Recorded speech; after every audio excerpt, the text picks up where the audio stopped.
Hey everybody, Jared with Viezu USA. We are here in Salt Lake City at our headquarters. I've got Bob from the tuning school, Simon from Viezu UK. We're doing a Winnell's gasoline tuning course this week. Guys, let's introduce ourselves. Sure. Bob Morielli. I'm from the tuning school. My daily role is usually to research and develop new product, which makes my life mildly stressful, but mostly fun. So we get to play with new vehicles and try and learn how to properly tune them. It takes like a year for a given vehicle. Yeah, it's a long process, but I enjoy teaching the process and then helping the students, afterwards to become successful tuners. Yeah, that's me in a nutshell. So I'm Simon from Viezu. My day today is sort of product development. It's package development for a number of our vehicles that we put together. So our Jaguar Predator range of vehicles. It's developing tuning solutions with our technical team, working with our VTA students, helping them with scenarios and solutions and any sort of issues they come across when they're tuning, and putting our training courses together. So running a range of online training courses, and like the one we're running this week, our gasoline course, along with our diesel course that we're running towards the end of the week as well. So it's really sort of looking at what we can give back to the tuning world, to those that are new to joining tuning, whether they're coming on as a client dealer, they're doing mechanicking and they want to start vehicle remapping, or they're going on that journey from having bought files in and then to develop their own. That's what we help facilitate, that sort of journey of knowledge transfer, if you like. So very similar to sort of what you do at the tuning school. Fun stuff. On the other side of the pond, of course, with slightly different software in our day-to-day. Sure. So we're doing a lot with the WinOS, Stage X, ECM Titanium, those sort of software suites. And yourself is probably more sort of focused in the US domestic software. Yes, the crazier market, I think, probably. But big cams, lots of boost, mostly using like HP tuners, SCT, Holly, stuff like that. Yeah. Haltech, standalones and whatnot. Yeah.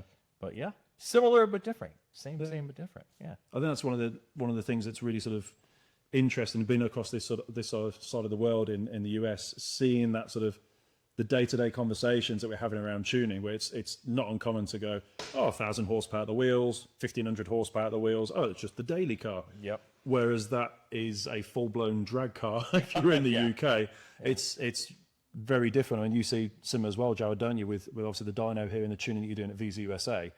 It's very different to what we see in the UK as a day-to-day sort of inquiry, really. Yeah, absolutely. So everything's just bigger in America, including our dyno graphs, right?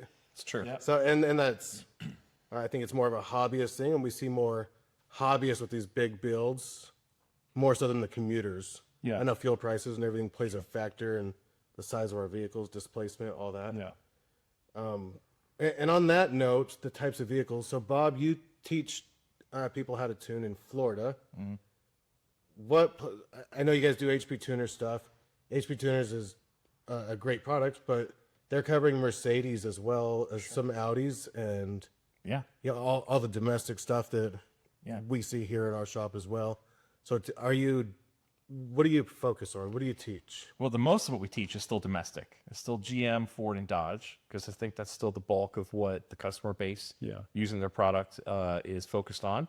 But we are starting to see some traction in the other areas, so Mercedes and Audis and whatnot. I will go on record in saying I wish they did BMWs. I've written a couple of emails like, guys, get us some BMW Sport.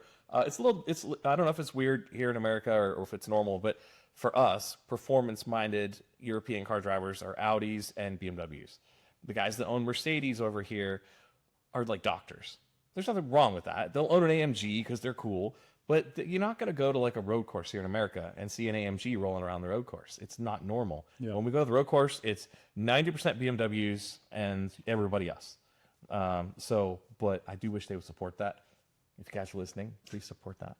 Are you talking like Spec 46 class, or are you talking like No, the new like- G80 stuff? Or Yeah, it could be any of the more let's say the F cars and newer, like your 535s, your 550s, your M5s, all those cars, your 6s and 7s, all those kind of performance oriented, And that's where we've got quite a big difference, definitely in sort of culture with the cars that's going to the tracks and things. When you look at the UK, I mean, the UK is steeped in motorsport. Right. Do you know what I mean? I'm a Formula One and many other things there.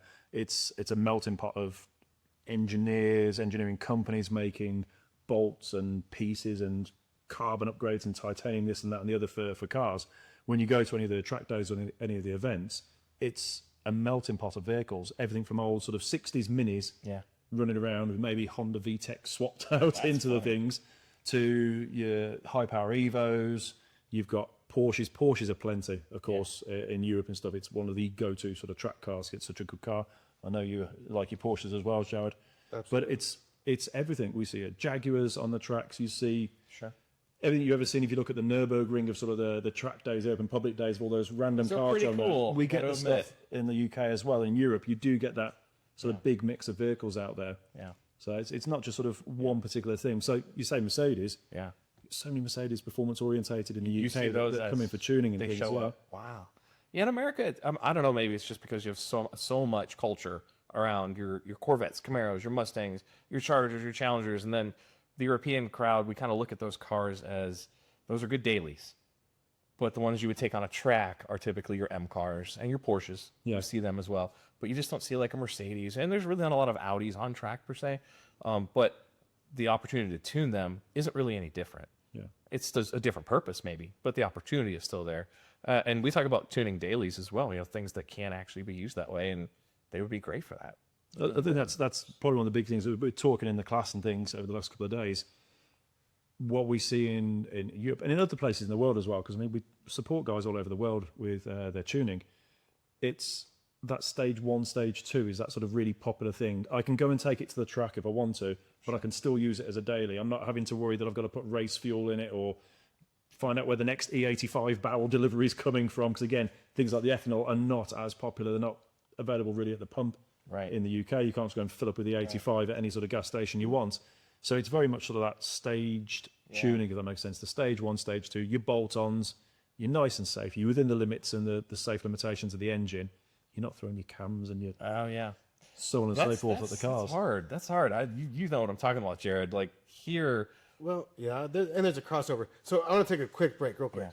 So let's discuss, in your simplest form, how you would, to somebody who is not into cars, Bob, what is tuning? Oh, gosh. Simplest form, I mean, we're talking... Simplify the entire world of tuning. The most simplified There's answer. a follow-up question to that, so... Oh, there's a follow-up, guys. We got props now. So the ability to make a car that was imperfect from the factory into a better version of itself. And the reason I say that is because there is no car that leaves the factory perfected or optimized. And the factory tune, the factory calibration, whatever you want to call it, is literally a cake that is baked by dozens of people in order to make a product that fits in these parameters that they need it to fit into, which can be anything like, for example, my grandma probably wouldn't prefer the car to drive the same way I would prefer to drive, but they can't release it the way Bob wants it to drive. They have to release it to the way that grandma would be okay with it too. Otherwise, it results in comebacks. The dealership's like, it shifts too firm. Well, that's how we designed it. Sorry, ma'am. Like, that can't be a thing. Yeah. They don't have that ability at the OE level to produce a car that is perfected for any particular driver or environment. And they know this. And we've talked to them plenty of times. They have no capability. It's just not possible to make one calibration that fits all the best, whether that's Florida or some really high elevation. So geographically speaking, you can tune for your geographical area and make improvements. Yep. You can tune for your person, your customer, and make improvements. So to tune a car in its simplest form is really to optimize it for where it is and who it is. Like, how do I want that to be? It's the ultimate expression of customizing your car. Because the truth is, you may prefer to shift fast and quick and firm, and man, you just love this thing and it's on fire and just makes you happy every time you drive it. Someone else may prefer it a little bit differently. And that's okay. We see it all the time with customers, students, customers. Like, what's the correct answer? Everybody wants to know what's the perfect answer for whatever it is, whether it's shift firmness or whatever. There is no perfect answer because it's perfected based on what the customer wants. So tuning it really is that ability to dial it in to that degree, if that makes sense. I think that's the long awesome answer, I think. Summarized everything there. So from Exactly what I was going to say after that. But yeah, it's my rant. completely right. We use a slightly different analogy for it. So we say it's the car that comes out of the factory, as you said, is designed for the lowest common denominator. There you go. We want to make one version of that vehicle that hits every demographic, every target we can. It will work in every corner of the globe every condition, every climate. Yep. Back in the day, you had your old sort of carbs and points and things in, oh, you want to go to a high altitude, you're having to adjust the car and tune it. It's a hot day, retune it. The ECU now does that for you. It's got those corrections and scaling capability in there. So they make a one-size-fits-all. Yes. And what we're doing with the tuning is we're optimizing that car for that end user. As you've already said it, not every customer wants the same thing. So you might want fastest acceleration possible, you're doing quarter miles. Yep. You might want the best economy possible. That's a possibility too. So it's tailoring that car to that customer's requirements. Yeah. As you said, there is no one perfect solution that does everything. Because if there was, the factory, we're trying to release that already. Absolutely. So we're all about restoring that hidden potential that's in the ECU. So it might be it's the lower horsepower spec. We can upgrade it to the higher horsepower spec. Yep. It's optimizing fuel efficiency on sort of big rigs, your commercial vehicles, heavy oil vehicles, agri and all that sort of stuff. It's tailoring to what that customer wants. So we know in the UK, we've got certain climate conditions. We've got certain fuel grades. We know we can restore that power to the customer safely. And that's the key thing, of course. It's within the safe parameters. Whereas something that's running at high elevation in a place that has potentially poor servicing quality, poor oil quality, poor fuel quality, we know you're not going to push the car as hard. You have to take those factors into account. So it's a bit like an off-the-shelf suit. Yes, 100%. Your arms might not be as long as the next person. You're going to. Are you talking about me, Simon? Because that could be accurate. I don't know. Just the shits. Yeah. But it's tailoring, like you said, with the cake. It's tailoring it, but it's with the remap. It's tailoring that vehicle to what that customer wants. And I think the final thing to put on there as well, for so many customers, it breathes new life into something that was feeling old and tired. Absolutely. So really simplifying it, changing the software, changing the calibration, a bit like changing your settings on your phone so it's the icons and apps are where you need them to be. Doing that in the ECU, which very much oversimplifies what we do, can breathe new life into that car. So you're thinking about changing it, you don't know what else to get. You put a remap on the car and you unlock 30, 40, 50, 100 horsepower depending on the model. And it's the same as buying a brand new car. You get to enjoy the car all over again. So absolutely. Yeah, it's tailoring it to what the customer's looking for. Yeah. Yeah, absolutely. So the follow-up to that was Simon had mentioned you're doing a lot of these for commuter vehicles or everyday vehicles. You go online and you look for a tune and it's buy this stage 1 for this, buy the stage 2 for that, the stage 3 or the stage 17 with the turbos and the intercooler. What is a stage? So it's something that started in the industry as a way for customers to kind of understand, or tuning companies to put forward their offering. Because if you just say a performance tune, okay, am I getting 1,000 horsepower? Am I getting 10 horsepower? What's included in that? So the general understanding and sort of thing that everyone's agreed with, if that makes sense, is that your stage 1 is effectively a software upgrade. It's your performance tune. It's optimizing the standard components that are there on the car, nice safe tune, unlocking the potential. When you start to go above that, typically something on a gasoline engine, a stage 2, is now you've got some bolt-ons. So you've got some external upgrades onto the vehicle that will need tailoring into the software. So you've maybe put uprated exhaust system, you've put sports cats or different headers on the vehicle. You may have changed your air filter intercoolers or your induction system, potentially a bigger MAF sensor. Those things are tailored into the tuning. So your stage 2 is external bolt-ons. When you go above that, it then becomes whatever that company wants to put together for that package, if that makes sense. So a stage 3 might be bigger injectors on one car, or a stage 3 might be a uprated supercharger pulley or a crank pulley. When you start to go above that, that's then into that company's sort of own specific packages they're putting together. But if you think about it really simply, stage 1 is just software. Stage 2 is software with some standard bolt-ons. Stage 3 is where you're starting to change almost internals in the engine. You're now taking it above and beyond its factory capabilities, if that makes sense, for the stock components, and you're having to put bigger injectors in, and you've put a bigger turbo on, so now you're having to make further changes internally, as if like injectors or cams or even forging the engine at that point. So that was the UK answer, maybe? Do you have anything else from the American side? We use stage terminology in America more to define your camshaft selection. Okay. Yeah, not necessarily the tune. So, for example, if a customer would come into a shop, they wouldn't say, do you want a stage 1 tune or a stage 2 tune? They would probably go, okay, do you have any bolt-ons? So we'll do a tune for your bolt-ons. drive the car for a while, get to, enjoy the improved power of what you would call a stage 1 tune, 20, 30 horsepower, or if it's forced induction, 50 to 100 horsepower, So yes, absolutely. The same thing exists. We just don't call it that. Yeah. Because in the American mindset, that's just like a pit stop on the way. Like you're just driving through. Like you're not. That's not your end point. It's a stepping stone. It's a I'm stepping trying to get to stone. this, but I've got to have the can tune for my bolt-ons here. Correct. To then get me to now. Everybody starts that way, which is great, but it's like a slippery slope. And then when you want to talk about stage things, it's always related to your cam, because LS, LT, your Dodge guys, anybody in that world where you don't have 4 cams and 800 valves, those are prime. I need a cam and a spring kit and probably lifters, probably rockers, push rods. $2,500. I've picked up 80 horsepower or whatever it is, plus a set of headers.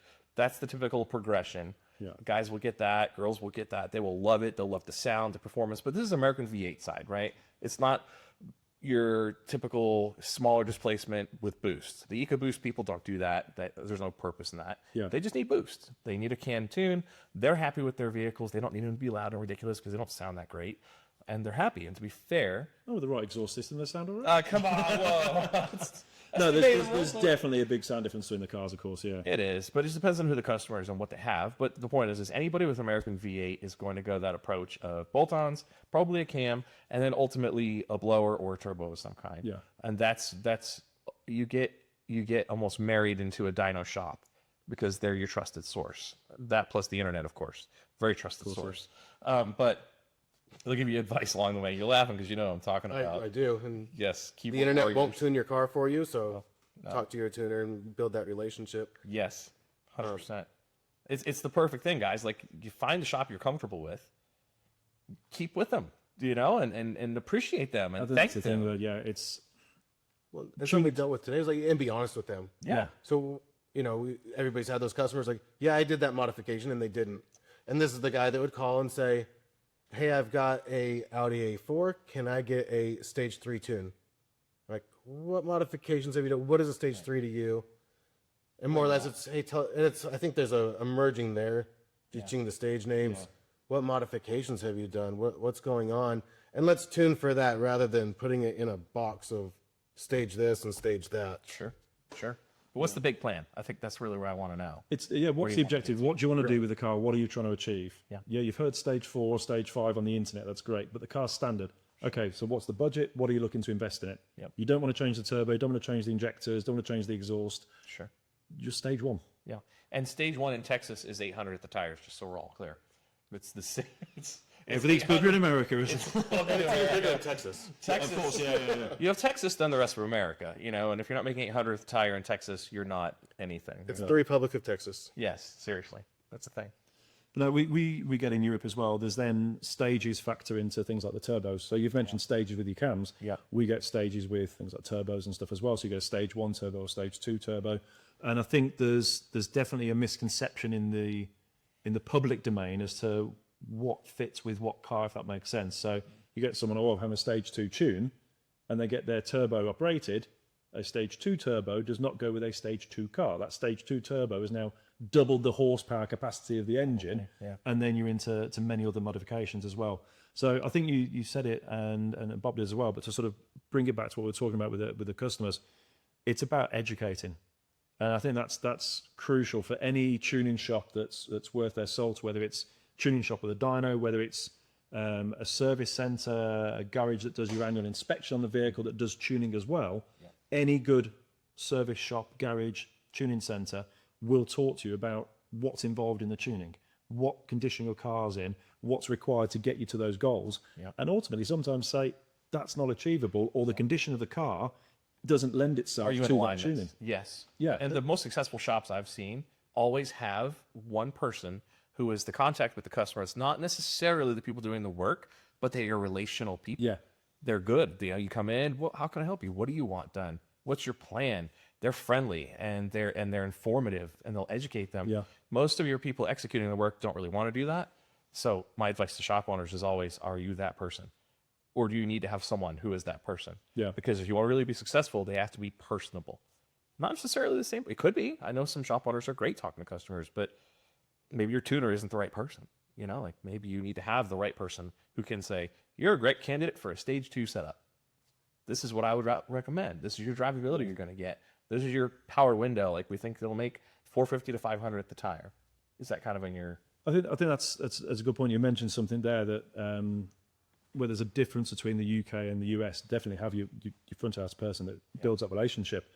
But very much over here, from what I've seen in the conversations we've had, you have a tuning shop. That tuning shop does pretty much just tuning. They'll do physical upgrades as well, Sure. but they do just tuning. And in different countries and different markets, it does differ. So the UK and Europe, for example, you'll have a service centre that offers tuning as an upgrade for the car. So you have an service, and then you have your stage 1, stage 2 tune done. Yeah. And again, I think it's because of the upgrades that we're looking for in that market. People aren't really looking for bigger cams and 800 horsepower at the wheels and everything else. Because you said they're smaller capacity engines, Texas is out. turbocharged cars. Texas is out, but I also would say that having now looked over how it's done in Europe, it's actually a really clever system that's been created. You know, especially as far as Viezu goes, you guys have created a network, and I'm sorry if this sounds like an advertisement, but it's not. It's a network that can allow the average repair shop, which is a foreign concept to us here in America, by the way, to do any tuning whatsoever. Because the truth is, they're not really doing the tuning at that point. They're just connected through a system that is fast, it's efficient, it's easy. They download the file, send it up to your master tuner, whoever that is, and they send it back. And guess what? What you would call a stage 1 tune is then installed. That's easy. I think you could do that pretty much anywhere around the world, and that is a huge network improvement for anybody who wants a shop. I mean, they're not going to have a dyno at that shop, but are they going to have the ability to do a stock vehicle on a tune? Yeah, probably. They can do the health check. They can do the diagnosis. Right. They know the condition of the car because they service it, they maintain it, they look after it. And with your stage 1, stage 2 tunes as we're talking, even with the bolt-ons, it's still within the limits and capability of that engine. You're not overstressing it. Good tuning doesn't overstress it, I should say. Sure. You're taking into account the mileage and the condition of the vehicle. It's got 200,000 miles, probably a softer, more progressive tune. If it's got 20,000 miles, you can have a more aggressive tune if that's what the customer's looking for. And I think you said it just there. It's complementary services. Right. So you're having the service done on the vehicle. Well, great. The car's now in a good fit bill of health, good condition. It's had the oil and the filters, everything else done. But you've just paid a lot of money to have it how it was a few months back. Have the tuning done at the same time. Right. And not only am I getting my car serviced, but it feels absolutely amazing when I've got it back. And we see a lot of mobile tuners as well. So they'll go out, and this can be auto electricians, this can be mobile mechanics. They will go out and service people's cars and look after them at work. They can't get time out of work to do it, so they'll go to their office, look after the vehicle, do the diagnostics, do the health checks on there, and download the software, send it to companies like ourselves, to the master, who have done the dyno work. They've done the R&D. Right. They've spent the time, literally at the cold face on the dyno, developing the tune to know what's safe on that vehicle, so it can be sent back knowing that it's within those safe operating parameters. And we do have some of that in the States. So you've met some of my clients here in Salt Lake. Yeah. And I'll go to their shop and tune a vehicle, and that's not out of reality here. What's weird to me still, even though I've been with Viezu for a few years, is hearing that the local Jiffy Lube equivalent, right, your oil change stations, or your tire rotation places, are offering tuning services. I think it's awesome. Yeah. Because, again, why would you go buy the latest model year maybe if you can... The newest model got 2 more miles per gallon, 30 horsepower. Sure. It's like, that's just a tune difference. Sure. Yeah. They may have changed the headlight on the car, but it's a tune difference. And what's going on with the motor. Do you ever think something like that might evolve in the States, given especially situations like what we have going on with CARB? And I know it's hard to say right now because there's an EPA shakeup. Yeah. But CARB is still going to be what it is, and there's still 7 states with CARB, I think. I think so, something like that. It's interesting. Like, I think that a lot of the performance shops that have done really well over the years have understood that they do the crazy tuning on some cars, but it's not their bread and butter. Yeah. You know, you don't necessarily make $1 million tuning an 800 horsepower car. But it's the showpiece. It's the showpiece. It attracts shop window, if that makes sense. Yeah, it's the shop window, and everybody owns a pickup truck in order to tow their vehicle, right? Like to tow their car to the track or whatever. Yeah. So those are great candidates for what you're describing, which is a stock vehicle, gets a tune, everybody's happy. Typically, it's done at the point of the performance shop, but could that be changed? I don't know, maybe. But to answer your question about the CARB stuff and the EPA stuff, since President Trump was elected, things have absolutely been shaken up, upside down right now. We're waiting to see how everything shakes out. But I would still argue that for your own shop's protection long term, you should stay within the boundaries of what is reasonable. Now, I know that's always debatable. Reasonable is debatable, depends on who you are, right? But I would say that if you find that you are really, really just killing it in this one market, like maybe it's EcoBoost up on 50s or something, like I don't know what it is, but you got what I would call tunes for basically stock vehicles. Get it tested. Go, SEMA Garage is a great resource. You can get SEMA certified. You can get reasonable basis testing done. That is not a CARB-EO, to be clear. It doesn't cost $50,000. It's not insane, but your responsibility, and I'm not a lawyer, so don't take this personally, guys. But disclaimer. This is the disclaimer. This is not legal advice. My observation of having worked with shops for a long time is the shops that have it together, they can get their stuff tested if they're doing routine stuff over and over and over again. They're generally turning out just fine because they have proof. They're like, I have this stuff. This is the same tune. I flash it in all the same cars, and it passed my emissions test that I had done. Guess what? They move on. They don't get bothered. They have a good day. That's been my experience. It's not necessarily going to happen to everybody, but that's what I've seen. So if you're saying, can we get to that point here in America that everybody's stock vehicle gets a decent tune? Absolutely. But people have to want to focus on that. And people in our industry aren't generally focused on, I want to grow up, be a big boy, and tune stock vehicles. They all want to tune a fire-breathing dragon, right? But the point is, if you understand that that's what draws the people with the bread and butter, yeah, they don't all want 800 horsepower. They just want another 50 horsepower from their daily. Great. Go with it. It'll bring them. Yeah. But do a little protection if you're in that kind of boat. You're in the same kind of diversify your market in that. Yeah, then that's why we see it's so successful with the garages or the service centres and things that take this as a bolt-on for the revenue stream. You don't have to have the dyno there. You don't have to have four-wheel drive dyno and running 2,000 horsepower at the wheel cars. Right. You've got the equipment there. You've got the skill set with your technicians and your mechanics in there. You've got the front-of-house people already. You've got the customer base already coming through. This is now a complementary upsell to it, keeping the car within the requirements for legal use on the road. So if it's got a fault with the car, fix the fault. Don't try and get someone to tune around it. If it's got an issue, an EGR leaking, whatever it may be, fix the car. You should always be looking at tuning a healthy car. I want to interrupt you for a second. If you're laughing, I think you know why. I think I know why you're laughing. It's because we have a saying, and it's mostly for the modified cars, but no car is ever ready for a tune.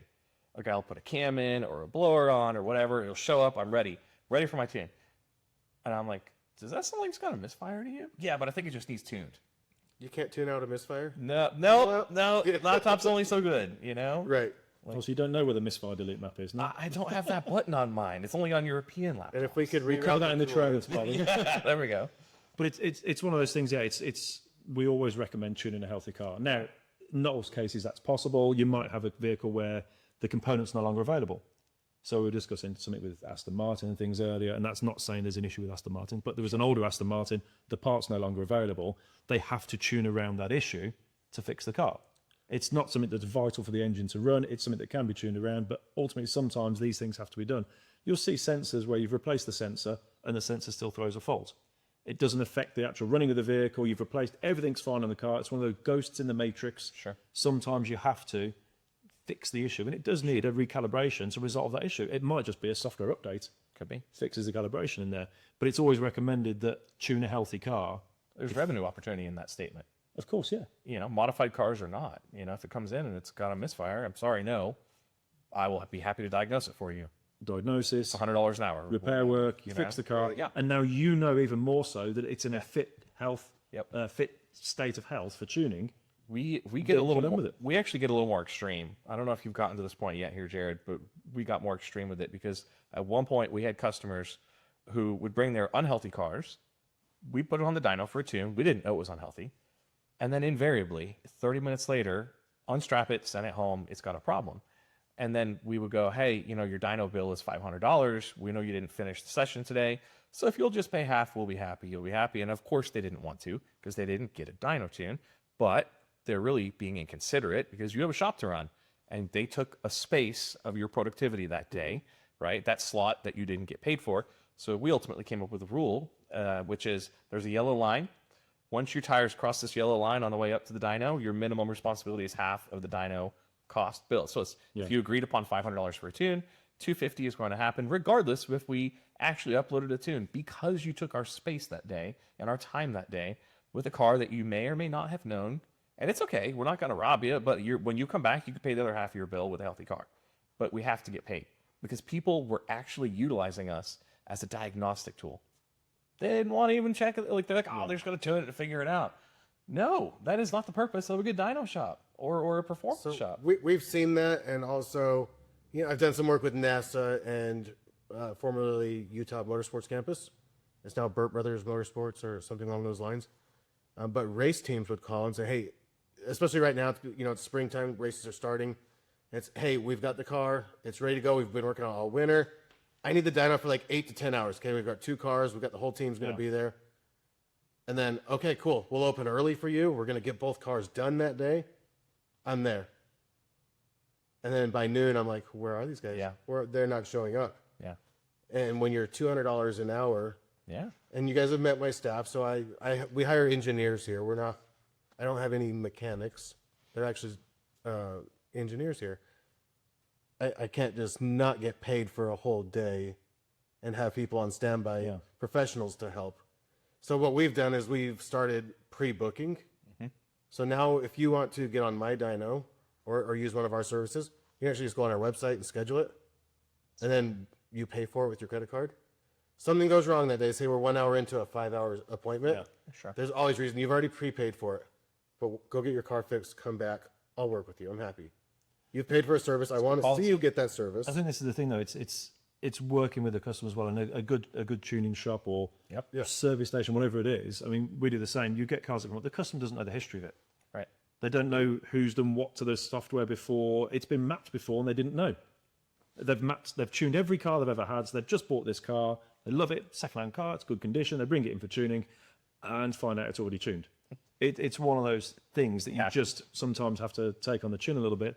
But in terms of bookings, we do a similar thing. We take a deposit for it. We have an online booking system that customers can book in with. But you do have to take those deposits to make sure that that slot's gone now. Well, that they show up and you're not being completely get ruined by a customer. It's all about being accommodating to the customer as well. So things go wrong. You find something in there that weren't aware of. So you cut the session short. You agree what's going to happen. We can fix that, or that may need other work doing to it. Get it done. Bring it back in. And then we'll carry on with the work. And it all comes down really to that customer service. Absolutely. Look after the customer, keep them happy, do the work that you say you're going to do. Look after the customer and look after their cars. You mentioned before, the idea of tuning is to make the car perfect for that customer. Yeah. We want to make it perfect for you, not how we think it's going to be perfect. Yep. So our total intention is to take care of the car and care for it probably better than I care for my own, to be honest with you. Yeah. It's like the barber's kid. Hair is always longest because he comes home, he doesn't want to cut any more hair. And the mechanic's car leaks oil. Mechanic's car leaks oil. He's fixing everyone else's. Yeah. The body shop car's dented because he's always fixing everyone else's. It's very much the case. Yeah. I mean, you're looking after the customer's car, and we treat everything where it's a little Fiat 500. Do you get those ever? I've seen one actually. You do. I've seen a few, but they're like go-karts, right? Yeah. Well, it's a Fiat or a Ferrari or something. Sorry, one of our dealers in Miami just tuned one. Really? So it's Fiat 500. They're real T-Jet things, little 1.4s and things. Yeah, I saw him. He posted a video ripping around Miami. And the Mario Kart. But I was saying, whether it's a Fiat or a Ferrari or a Mercedes or a Zonda, whatever it is, you treat that customer with the same level of respect and 100%. attention to detail as you would whether it's a $500 car, £500, or 50,000 or 100,000. Ultimately, I think what I've seen over time is that customers may show up with that Fiat 500 one day. 10 years later, that guy or girl they're on a car journey. You know what I mean? Yeah. We're all kind of on this journey where we started with whatever, and then because we're enthusiasts. We're enthusiastic about what we drive. Yeah. That's the honest truth of who's going to be a customer. You love cars or you love driving, right? And then they get rid of that and they come back because they're happy and they've got themselves a Mustang. Then they realize that heads towards the crowd and they get themselves a Camaro or a Charger or something. I'm just kidding, Mustang guys. So I haven't had plenty of Mustangs. I say BMW is like the German Mustang, so Kind of is, but if that makes any of the Mustang guys feel better. hey, or worse. I don't know. Your future is a BMW, which could be a thing. I can't tell if we're making that better or offending. I don't know. I'm going to stop talking Without about that. comments, someone's going to be annoyed somewhere. Sorry, guys. I own Mustangs and BMWs, so I'm the worst. So I'm okay with that. Yeah. I like Worst them both, offender. so. But they're all good, though. Yeah, They're all of fun. course, yeah. The point is, they're all on the journey of something. Well, and even if you're not just wanting to get rid of a car and get rid of that car because you're an enthusiast, the fact is they're cars. They break, they wear out. And as Simon had mentioned earlier, sometimes OEM just doesn't support the car anymore. I mean, at some point, you're not going to be able to get parts for that car. Yeah. Which was another topic I wanted to discuss with you. And both of you have tuned far more cars than me, and you're at a level talking to OEMs and talking to the owners of Alientech or the owners of HP tuners, and these are common associates. What impact are the OEMs having or trying to push everybody's hand on tuning and the aftermarket side? You want to go first? Yeah, I think that, how do you put that? With the area of the market that they don't want to raise any conversation around, really. The OEMs aren't looking necessarily too much at the aftermarket. It's not a core focus. Where their focus is on, obviously, the political choices that are being made. So the legislation, things are coming. That's where their focus is, on the main market. We're sometimes that annoying little fly in the ointment going, hey, look at us, we made your car better. Sometimes offends the manufacturer when you improve their car with something they didn't offer. But what the manufacturers do when it comes to tuning, we do see it now. With something we talk about a lot with ECU unlocks. We find each generation of ECU becomes a little bit more difficult to get into. There's more hoops, if you like, that we have to jump through. But that's the sort of the nature of the beast as it was. The aftermarket is reverse engineered technology. Everything in the aftermarket is reverse engineered to some way, shape, or form. If you put a new exhaust on a vehicle, you're not just making it up out of fresh air. You're looking at what's on the vehicle. You're looking at what can be improved and designing a new headers or cats or whatever else it may be. And that's the same with the tuning. So it's reverse engineer the technology. How can that tuning tool, that auto tuner, Alientech, Magic, B-Flash, whatever it may be, HP Tuner and everything else, how can they get in there to talk to it? Do they follow the OEM approach? Do they develop their own way of communicating to that ECU? So it's something that's constantly going on. The OEMs obviously do not really look at the tuning as something to really embrace, but I think really their focus is elsewhere on things. It's looking at making sure their cars are meeting the requirements and hitting those targets that they've got to hit on their side of things. So tuning is just sort of left to the side to carry on and do what it needs to do. So I want to get Bob's answer, and then I want to come back to something you said. Okay. I agree with your assessment. It's very complicated. That's probably the soundbite, isn't it? Sounds complicated. It's complicated. That's the Facebook reel. Okay. Yeah, sorry. It's complicated. From my experience, they have 5 different answers from 5 different divisions within one company. You pick a company, GM, Ford, Dodge, doesn't matter who it is. Okay. So let's say the marketing division. You go, hey, that Mustang is still locked. We can't get into it yet. Have you noticed your sales aren't working very well? Oh, yeah, we know it. Why do you think that is? Well, you can go buy a Dodge Charger, or you can go buy a Chevy Camaro or a Corvette. You could buy them. And who buys these cars? People that want to own and personalize their cars. So if I can tune those cars, I'm going to buy those cars. If I can't tune those cars, I'm not saying everybody that buys those cars has to tune them, but it's not as appealing. And so historically, if you look at how it's worked out, when the Dodges were locked for years, in the 2014 era or whenever it was, their sales suffered. And guess what? When they became tunable, I watched the crowd of people that bought those cars changed.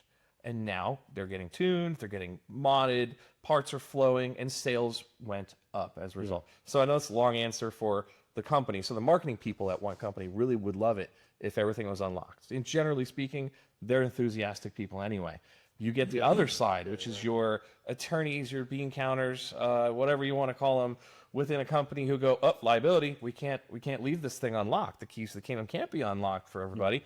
Because what happens, that's liability from them from a different perspective, but they don't necessarily care about sales or marketing. So if you ask 5 different people within a given company, you're going to get 5 different answers. And then they have this internal thing where they kind of fight and they go, what's it worth to us? Ultimately, if it's not worth their money, their time, if it's not worth $30 billion to one of those companies, it's probably not worth their time. That's the problem. That's really the problem. They also sometimes look at us and go, we want to do what you do, because they see money. left on the table. Well, I don't know how much you said over here in the US. I know obviously you've got some of the vehicles where there's like the Demon and the various different packs and things and stuff they do. Yep. And you see that in Europe as well. Your BMWs, obviously you've got your M series and so on, and then you end up with companies like Alpina and stuff that are basically the skunk works, if you like, of sort of the OEM. You've got Jaguar Land Rover, Land Rover now, with their SVO division or the special vehicle division, making those sort of, I say hot versions, but those customized, those sort of special versions of the vehicles, which is great for us because we still get them and then go and improve them even further. But one of the things we've seen change in a lot of the European vehicles is the range of engines has shrunk, but the horsepower range hasn't. So the OEMs, again, this is why a lot of the uses are probably getting locked that we're seeing, and then we're having to reverse engineer with the tuning tools to unlock them. You've got one engine with 4 different horsepower versions. Do you want the aftermarket taking that cheaper, lower spec one, unlocking it and restoring the power?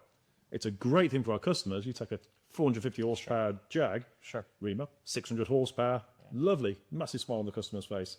But there's a number of reasons and factors, and as you said, 5 different divisions will give 5 different answers. 5 different OEMs will give 5 different answers as well. True.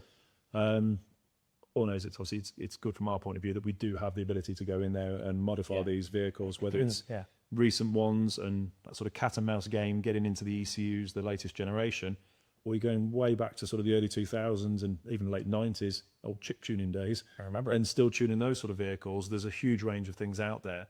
And even if an ECU's locked, there's always something that can be done with it, whether it's a piggyback system or plug and play tuning systems. There's something there for everyone still to unlock. And you answered my question. So my question was going to be, if everybody, if all the OEMs are worried about the regulations on emissions or safety or whatever they're aiming for, why is there an active attempt like we've seen with BMW in recent years?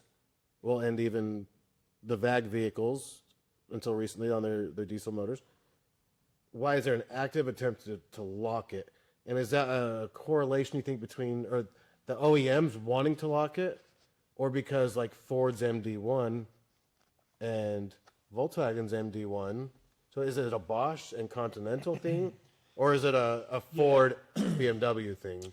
I don't know if it's so much specifically an OEM, because we've seen it's known in the industry the Bosch ECUs are locked. So from 2020, 2021 onwards, almost like across the industry, if you've got a new Bosch ECU, the Dodges in 2014 was a Continental, the Jeep X-Ray specifically, which is now very easy to unlock. So the thing to look at it is, and from what I see from our side of things, it's not so much that this is a new thing. This isn't new. Back in, now we're turning the clock back, mid-2000s when Bosch EDC 17 was sort of first coming out.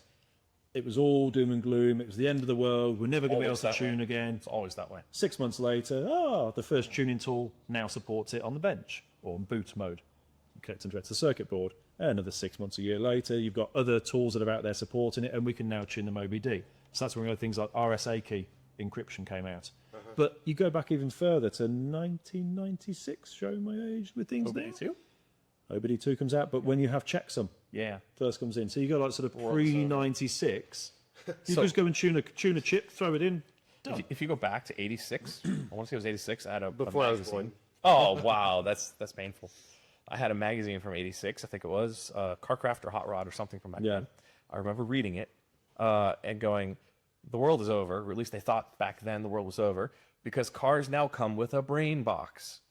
And you can't put a cam because the brain box, which they didn't know to call an ECM back then, wouldn't allow it. Yeah. And modding, as we know it, is over. The sky's been falling forever. If you go back and look at all the generations that came before us, probably since the 1950s, they all either saw regulations from the government or technological challenges as barriers to doing what we love.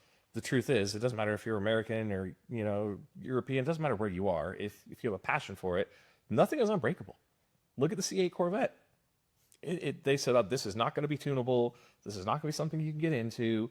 Now, granted, it took a couple years, but here we are. Now there's superchargers going on. There's full tuning available for them. That market is now starting to truly develop and run. Yeah. And so it will become a sweet spot for the automotive aftermarket in the coming years because costs have come down on them, availability has gone up on them. Yeah. And guess what? There's nothing that's unbreakable. There's no lock that can't be picked. It just takes time. And the truth is, we all believe something a little bit different than the people that put that lock on it. This is my vehicle. I own it. I put the money into it. I'm going to make it how I want it.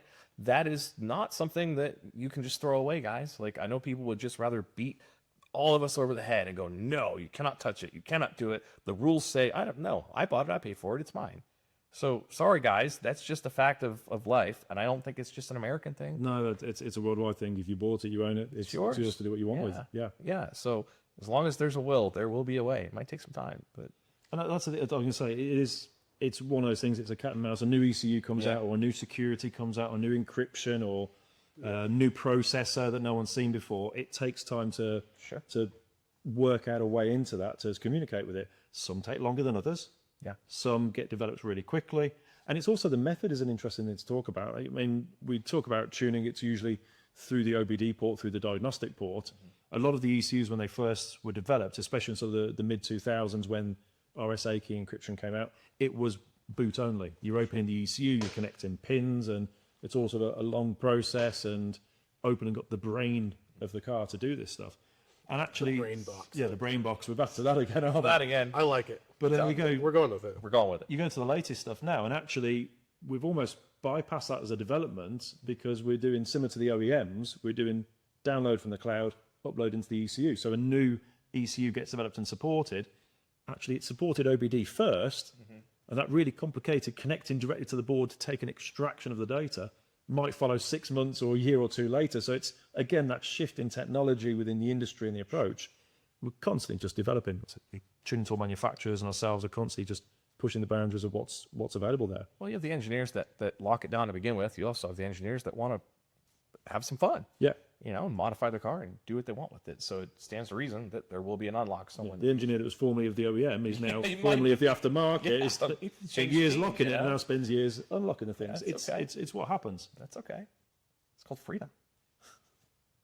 Human ingenuity at its finest. Ingenuity. So, obviously, I give you guys my age. So, going back, we had carburetors, brain boxes, chip tuning, OBD, back to kind of the boot for a little bit, opening the ECU up. OBD again, now we're back to boot, unlocking, OBD. What's next? In your history, what do you foresee? And we talked a little bit about this the other day. So with the, new motors are coming out. We got 6-stroke engines are being developed. Sure. Yeah. We've got the pre-combustion chambers, Jet ignition system that we're looking at from Marley. the jet ignition's really neat. But what do you think's next? Where do you foresee it going? Hydrogen. I like hydrogen. There you So- go. Done. We fixed that. The Over. future is hydrogen. Thanks. That's plentiful. You know, It's what's going on. I mean, you look at some of the manufacturers, and that's the indicator for me anyway. And you look at what the manufacturers actually put in the time, energy, and effort and development behind.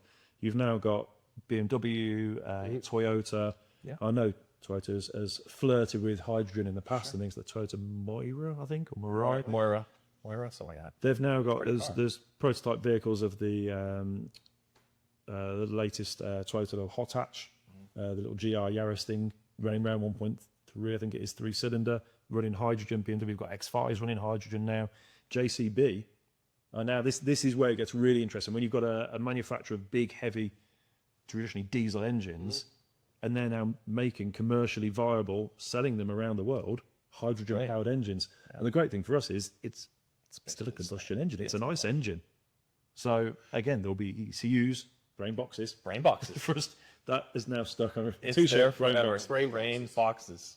So when they start to push behind those, that gives you an indication of where I think the future is with it. Really, there'll be a space for electrification and hybridization of things as well. And those electric systems and the hybrid are great to boost and add to a system you've got. But I would agree. Okay, you said like the size of Texas, an EV running No. all around Texas. No. I actually feel like we as a country have incorrectly, from the government down, have incorrectly pushed on one technology and saying this is the way you must all follow it. That is not very American. We will literally rebel when you tell us you must do something.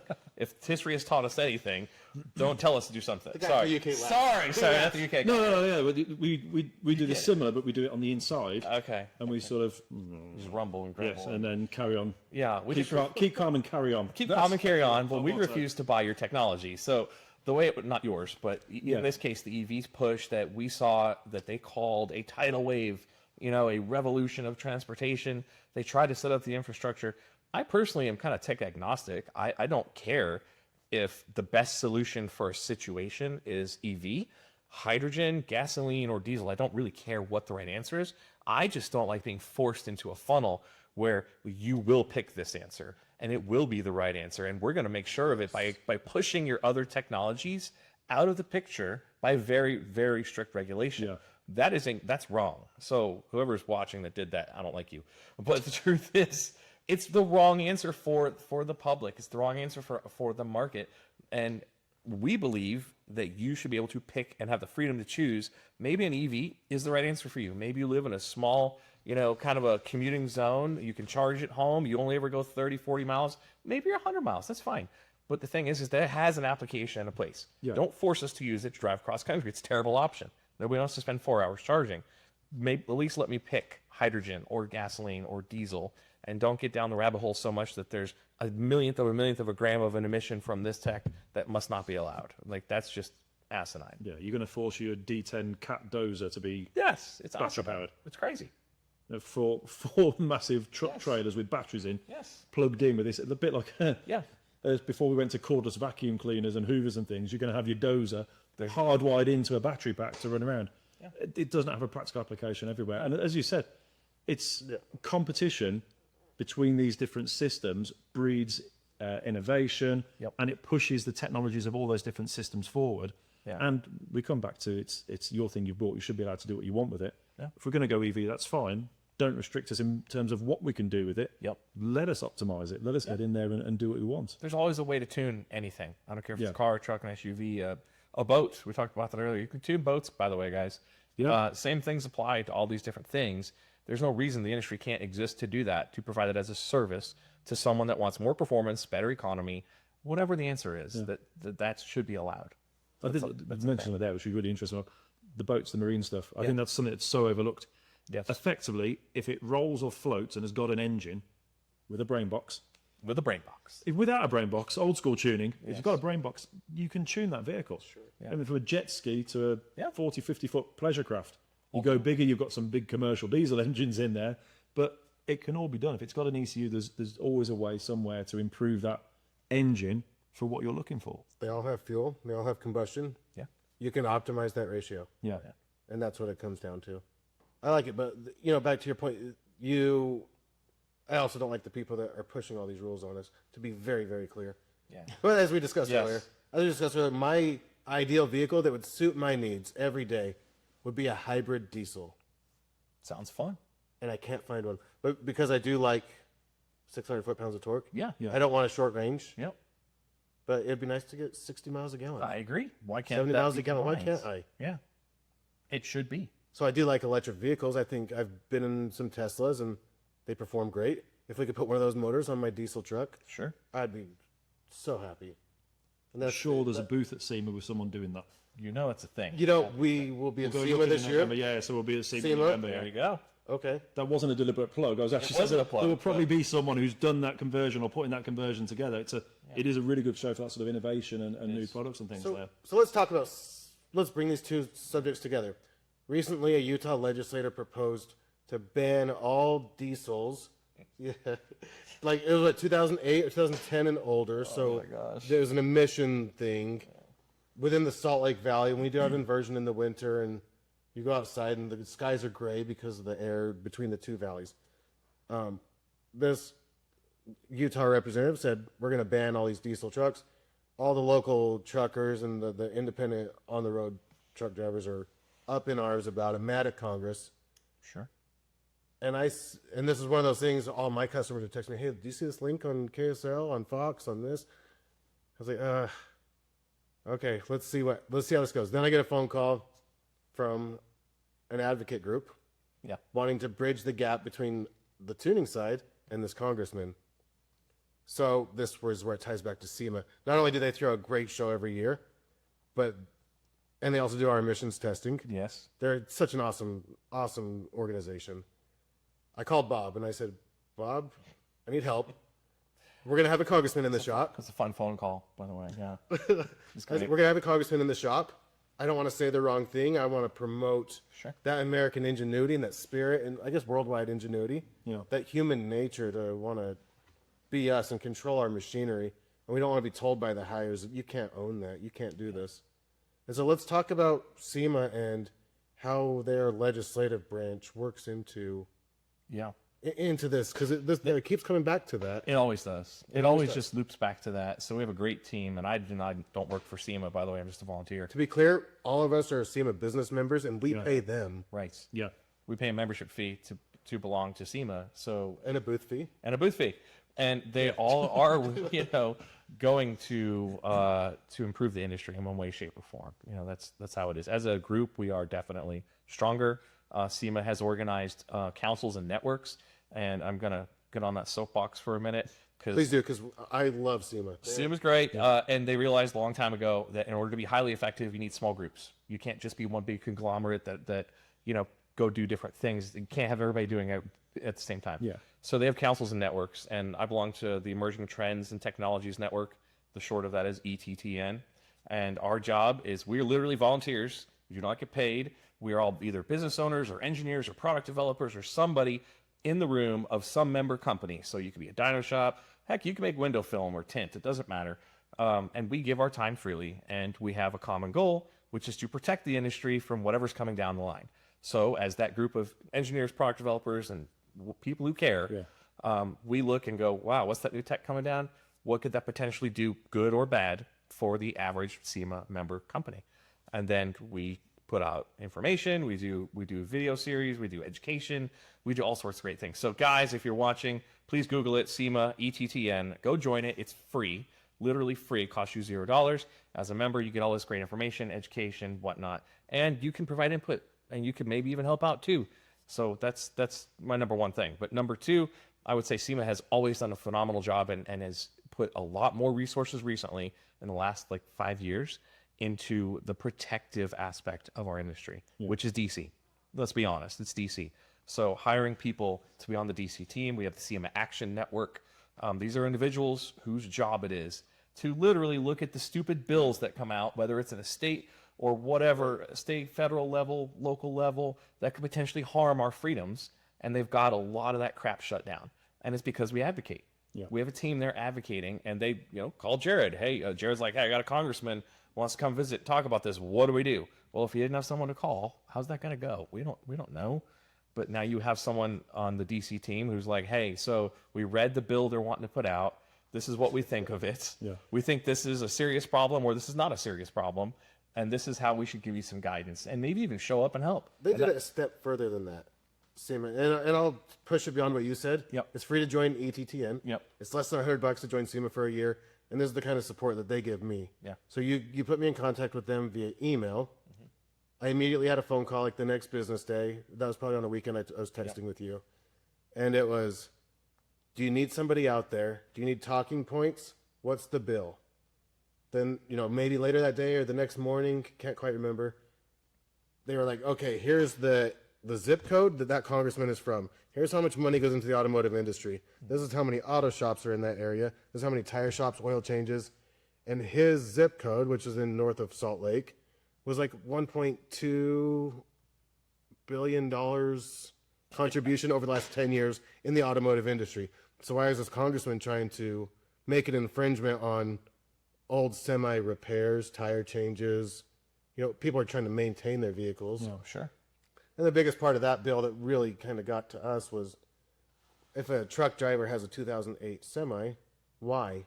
Well, probably because they don't have $300,000 to go buy a 2024. Probably. And now the government is just going to regulate them out of business. Not the role of the government.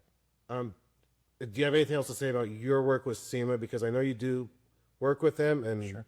I can't share enough love that I have for them in all that they've done. Yeah, no, it's just I'm the incoming chair for the Emerging Trends and Technologies Network, and we have a fantastic group of people. We have people from every aspect of the industry. They're typically engineers, product developers, and whatnot. And we have goals for the next 2 to 3 years. Our job, literally, guys, is to say, this is good, this is bad, this is what you need to know. And I highly recommend that you get involved. It costs you nothing but your time. It costs a couple hours every 2 weeks. You know, you get on a Zoom call once a month. We figure out what we're doing as a team.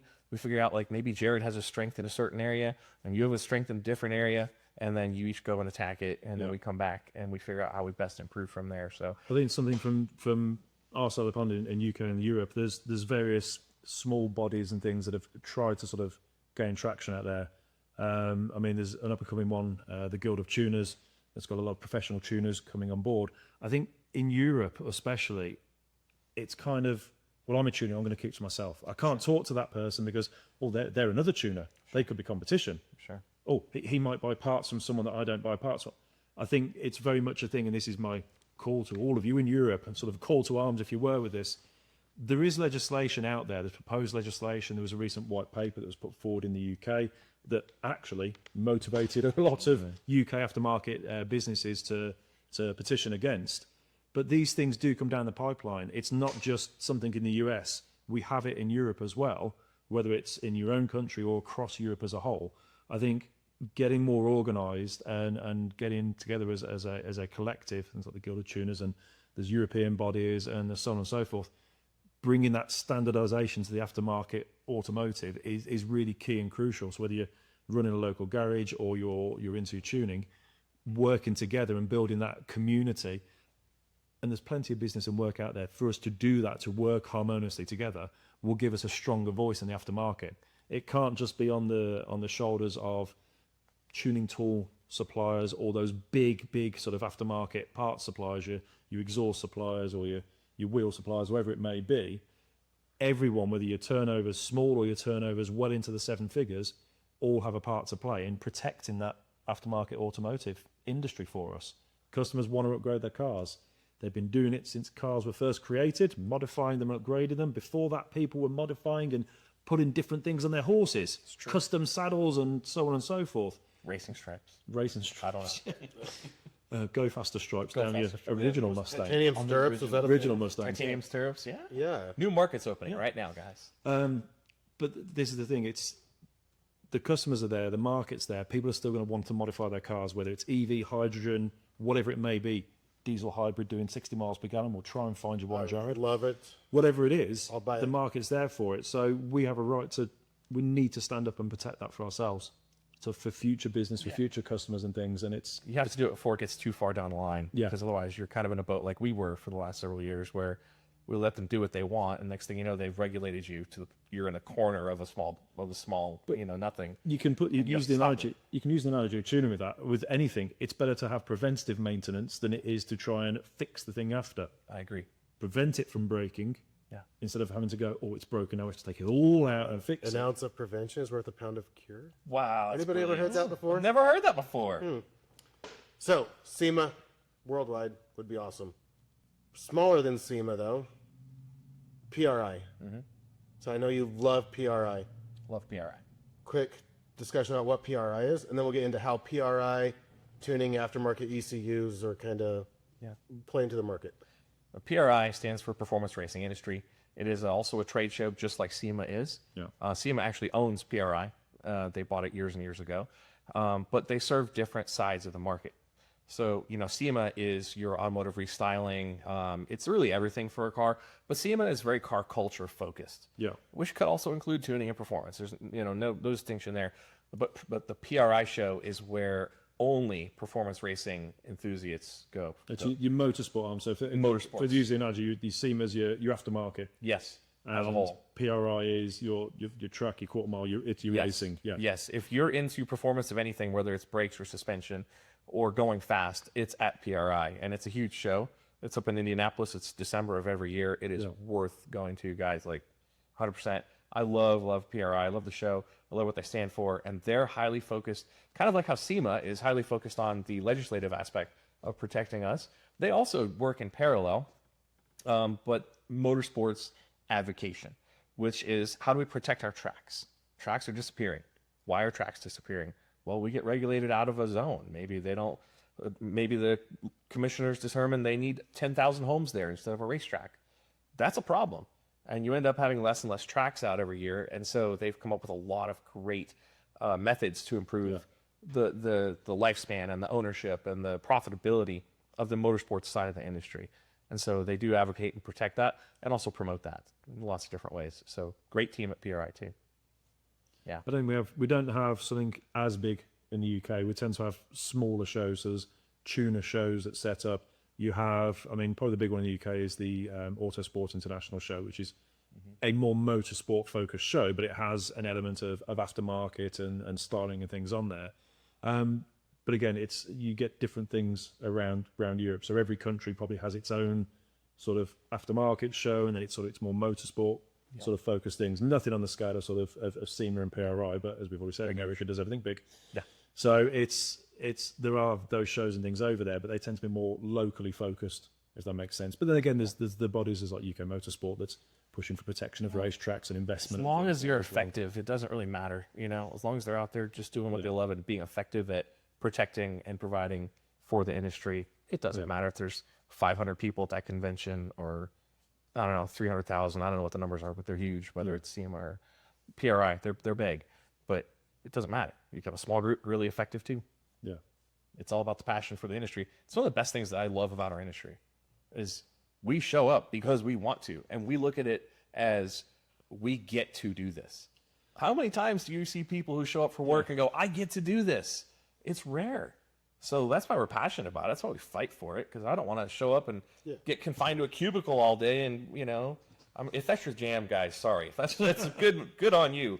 But the cubicle pays for the mods for the car. That's fine too. You see, you're cool with that. Do that. That's fine. But I need to be in a shop environment. Yeah. And it's a valid point. I mean, whilst you may tune the same car many, many times, every car that's presented is different. And it kind of brings us full circle back to what we were saying earlier, which is what is tuning? Well, it's changing that car, modifying that car, styling that car, whatever it may be, for what that customer's looking for. Yep. So not every customer's going to want the same thing on every car. So even though it's a stage 1 or stage 2 tune, as we sort of talk about it in generalistic terms, the way you approach that stage 1 tune for that one customer will be different to how you approach it for the next customer. That's true. Oh, I want a stage 1 tune on my 3-litre diesel Audi, but I also tow a caravan, or I tow my race car with it as well. So it's heavily loaded every other weekend. Okay, so you want performance, but you want economy, and you want everything, of course. Yeah, of course. You want the torque there where you need it, so it's got the grunt and power to pull the trailer without adversely affecting the drivability. Okay, tick, tick, tick. We can do that. And that's the power of tuning a car. Yeah. You have the ability to really narrow in on the use of that vehicle. Yeah. So maybe you make it like GM pickup trucks have historically been starved for fuel and makes towing particularly difficult. Yeah. Because in order to get enough power to pull up a hill while you're towing, you got to give it the beans, man. The thing's got to downshift, it's got to go full throttle, and all of a sudden it's screaming getting up a relatively light hill while you're towing your race car. A little bit of a tune on a truck like that goes a long way. You got another 50, 60 foot-pounds of torque because you're not starving it for fuel. And next thing you know, it tows a lot better. And it actually gets better gas mileage. Because you're not driving it as hard, you're not revving it as hard, you reduce the wear and tear, so you improve the longevity of the components. Yeah, people, they say that all the time. How do you possibly improve fuel economy? Well, the factory spends a ton of money to improve fuel economy. They do, and they do what they can within the test parameters they have and what we talked about. It's a generic tune for everybody everywhere. Everything, whereas that's not great for someone that wants to tow versus someone that never puts any weight in it at all.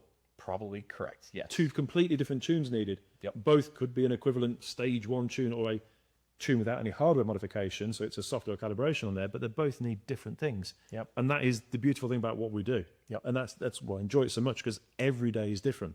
Yes, you're tuning cars all day long, and trucks and boats and bikes, do motorbikes as well. That's true. Agri, whether it's big rigs, your Packers, Kenworths and things, or it's a small little courier van with a 1.3 diesel in it, doesn't matter. Every customer's requirements are slightly different, and it's constantly engaging and evolving. I want to say it engages you. Yeah, as a tuner, there's always something new to look for, or a different approach. It's a new day every day. New ECUs come out, new tuning tool. There's another tuning tool, something we need to invest in. But there's another tuning tool that's come out that does that one specific transmission or body control or ECU that the others don't. I've got that. There's a new connection method. You can see I'm getting passionate about it. Yep. There's always Get fired something up. new. Okay. There's always Hold on something before we new get to tuning tools. So we're still talking about ECUs.